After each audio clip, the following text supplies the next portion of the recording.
สวัสดีครับทุกคนยินดีต้อนรับเข้าสู่พื้นที่ปลอดภัยของคนช่างสังเกตและวันนี้ผมอยู่กับน้องฟ้าเช่นเคยครับสวัสดีค่ะพี่นนท์และสวัสดีเพื่อนๆทุกคนด้วยนะคะวันนี้หัวข้อที่เราจะคุยกันฟ้าเชื่อว่าหลายคนกำลังเป็นอยู่คือความรู้สึกที่ว่าอยู่ดีๆเราก็เริ่มเฉยกับทุกอย่างใครจะว่าอะไรก็เฉยงานจะหนักแค่ไหนก็เฉยหรือแม้แต่ความสัมพันธ์ที่เคยแคร์มากๆวันหนึ่งเรากลับรู้สึกนิ่งไปเสียอย่างนั้นหลายคนอาจจะตำหนิตัวเองนะครับว่าเรากลายเป็นคนเย็นชาหรือเปล่าหรือว่าเรากลายเป็นคนไร้หัวใจไปแล้วหรือเปล่าแต่ในมุมของจิตวิทยาด้านมืดและการปกป้องตัวเองสิ่งนี้ไม่ใช่ความผิดปกติครับแต่มันคือจุดแข็งที่สมองและจิตใจของคุณสร้างขึ้นมาเพื่อปกป้องหัวใจที่ล้ำค่าของคุณไม่ให้แตกสลายไปมากกว่านี้ฟังดูอบอุ่นจังค่ะพี่นนท์แสดงว่าความเฉยเมยนี้จริงๆแล้วมันคือกลไกป้องกันใจใช่ไหมคะถูกต้องครับฟ้าวันนี้เราจะมาเจาะลึก5กลไกที่ซ่อนอยู่ภายใต้ความเฉยเมยนี้เพื่อให้ทุกคนได้เห็นคุณค่าในตัวเองอีกครั้งข้อแรกเลยครับคือสิ่งที่เรียกว่าการสร้างเขื่อนกั้นอารมณ์หรือ emotional buffering ครับเขื่อนกั้นอารมณ์เหรอคะหมายความว่ายังไงคะพี่นนท์จิตวิทยาพบว่าเมื่อมนุษย์เราต้องเผชิญกับความเครียดหรือความผิดหวังซ้ำๆจนถึงจุดที่รับไม่ไหวสมองจะสั่งการให้ตัดการเชื่อมต่อกับความรู้สึกชั่วคราวครับเหมือนกับการที่คุณทำงานหนักมากๆแล้วโดนหัวหน้าตำหนิแทนที่จะร้องไห้เหมือนเมื่อก่อนคุณกลับรู้สึกนิ่งเฉยนั่นไม่ใช่เพราะคุณไม่สู้คนนะครับแต่เพราะจิตใจคุณฉลาดพอที่จะรู้ว่าการไม่รู้สึกคือวิธีที่ประหยัดพลังงานที่สุดในการเอาตัวรอดในสถานการณ์ที่แย่ๆครับอ๋อเหมือนสมองเราสับคัทเอาท์ลงไฟเพื่อไม่ให้ไฟมันช็อตไปทางบ้านใช่ไหมคะเปรียบเทียบได้เห็นภาพมากครับฟ้า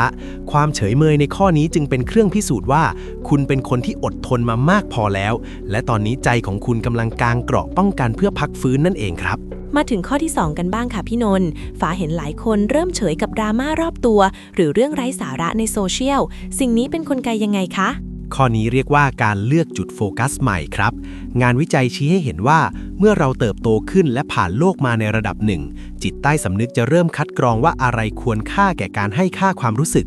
ความเฉยเมยต่อเสียงนกเสียงกาหรือการที่ใครจะมองเรายังไงแล้วเราไม่รู้สึกโกรธนั่นคือสัญญาณของวุฒิภาวะขั้นสูงครับคุณไม่ได้เฉยเพราะเมินเฉยแต่คุณเฉยเพราะคุณเลือกที่จะเก็บพลังงานไว้ให้สิ่งที่สำคัญจริงๆเช่นความฝันของคุณหรือคนที่รักคุณจริงๆครับฟังดูเหมือนเรากลายเป็นคนที่มีอำนาจเหนืออารมณ์ตัวเองมากขึ้นนะคะใช่ครับมันคือการเป็นเจ้าของชีวิตตัวเองที่แท้จริงส่วนข้อที่3คือกลยุทธ์การเฝ้าสังเกตแทนการปะทะหรือ psychological distancing ครับข้อนี้ฟ้านึกถึงเวลาที่เราเห็นคนมาเหวี่ยงใส่เราแล้วเราก็นั่งมองเขาเฉยๆเหมือนดูละครเรื่องหนึ่งเลยค่ะนั่นแหละครับคือคีย์สำคัญในทางจิตวิทยาการที่เราเริ่มเฉยกับพฤติกรรมแย่ๆของคนอื่นคือการที่เราถอยออกมาเป็นผู้สังเกตการณ์แทนที่จะเป็นผู้เล่นในเกมอารมณ์ของเขาสิ่งนี้คือจุดแข็งด้านมืดที่ทรงพลังมากครับเพราะเมื่อคุณไม่ตอบสนองอีกฝ่ายจะเสียการควบคุมทันทีความเฉยของคุณคือการบอกว่าอารมณ์ของคุณทำอะไรฉันไม่ได้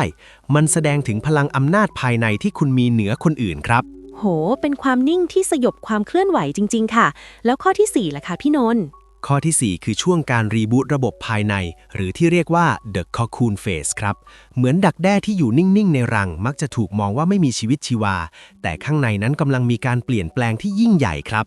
ความเฉยเมยต่อโลกภายนอกในบางช่วงของชีวิตคือสัญญาณว่าจิตใจของคุณกำลังอัปเกรดเวอร์ชั่นใหม่อยู่ครับคุณอาจจะกำลังตกตะกอนความคิดบางอย่างหรือกำลังเยียวยาแผลเซินในใจที่คนอื่นมองไม่เห็นอย่าตกใจถ้าช่วงนี้คุณไม่อยากไปไหนไม่อยากคุยกับใครเพราะคุณกำลังสร้างตัวเองคนใหม่ที่แข็งแกร่งกว่าเดิมอยู่ครับชอบคำนี้จังค่ะไม่ใช่ความว่างเปล่าแต่คือการรีบูตแล้วข้อสุดท้ายล่ะคะพี่นนท์กลไกที่5คืออะไรคะข้อสุดท้ายคือการหลุดพ้นจากการรอคอยการยอมรับครับเมื่อก่อนเราอาจจะแคร์ว่าคนนั้นจะชมไหมคนนี้จะรักไหม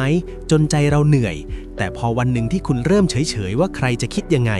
นั่นแปลว่าคุณเริ่มยอมรับตัวเองได้อย่างสมบูรณ์แบบแล้วครับจิตวิทยาด้านมืดบอกเราว่าคนที่น่ากลัวที่สุดและทรงพลังที่สุดคือคนที่ไม่ต้องการอะไรจากใครครับความเฉยเมยของคุณในข้อนี้คืออิสรภาพที่แท้จริงครับคุณไม่ต้องเต้นตามเพลงของใครอีกต่อไปแล้วฟังทั้ง5ข้อแล้วรู้สึกใจฟูขึ้นมากเลยค่ะจากที่เคยคิดว่าตัวเองกลายเป็นคนตายด้านหรือเป็นคนไม่เอาไหนที่ไหนได้ความเฉยเมยเหล่านั้นกลับซ่อนไปด้วยกลไกการปกป้องที่ชาญฉลาดและทรงพลังมากๆค่ะ ใช่ครับฟ้าผมอยากบอกทุกคนที่ฟังอยู่ว่า ถ้าวันนี้คุณรู้สึกเฉยเมยหรือไม่ยินดียินร้ายกับอะไรเหมือนเดิมอย่าเพิ่งตัดสินตัวเองนะครับว่าคุณเปลี่ยนไปในทางที่ไม่ดีให้มองว่านี่คือของขวัญที่จิตใจมอบให้คุณเพื่อให้คุณได้หยุดพักเพื่อให้คุณได้เลือกและเพื่อให้คุณได้เติบโตในแบบที่แข็งแกร่งกว่าเดิมครับเป็นแง่คิดที่ลึกซึ้งมากเลยค่ะพี่นนท์สำหรับวันนี้ขอบคุณพี่นนท์มากๆนะคะและหวังว่าเพื่อนๆจะเห็นคุณค่าในความนิ่งเฉยของตัวเองมากขึ้นและถ้าใครชอบเนื้อหาเจาะลึกจิตวิทยาและบุคลิกภาพแบบนี้อย่าลืมกดติดตามช่องของเราไว้นะคะใช่ครับกดกระดิ่งแจ้งเตือนไว้ด้วยนะครับเราจะนำอินไซต์ดีๆแบบนี้มาฝากกันเป็นประจำเพราะความเข้าใจในตัวเองคือจุดเริ่มต้นของพลังที่ยิ่งใหญ่ที่สุด